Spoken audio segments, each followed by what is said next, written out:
Good morning. Microblading is the topic this Wednesday, and I often see patients who have had their eyebrows microbladed. And what is that and what does it mean? Well, over 17 years ago it was tattooing, then it evolved to feathering, and now microblading is just a more refined way to better define your eyebrows in a semi-permanent way.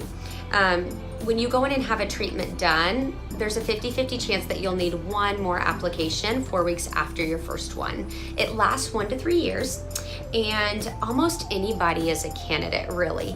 If you're somebody who just wants a rebate on time and you want to shave off some time in the morning from filling in your brows, then you're gonna really love microblading. In fact, I find that it looks best on eyebrows that already have hair there and they're just kind of lightly filling them in, as far as patients who I've seen.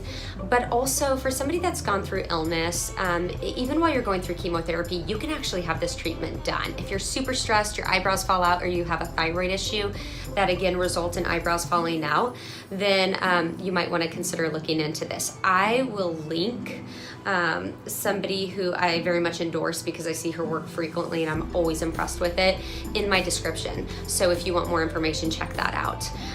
After that hour and a half that you spend having your treatment done, it's another 7 to 10 days for your healing process. And then after that, you should be good for a little while. It's not painful. When you have your treatment done, on a pain scale of 1 to 10, you typically stay at a 2 to 3 is what I've been told. I have not had it done myself. Normally I love to come to you with my own personal experience because anything that I have access to, I like to try so I can speak honestly about it and truthfully. But I will tell you, the people who have had it done are super happy with it. Tina Birch is the person who I highly recommend. You can find her at Let's Face It in Martin City. And she also has apprentices. She charges $550 for a treatment. Her apprentices are a little bit less than that, but I've only seen her work, so I can only endorse what I know. Anyway, I hope this answers a lot of your questions. It is a pleasure to spend this morning with you. Thanks for watching, and tune in next week for more info.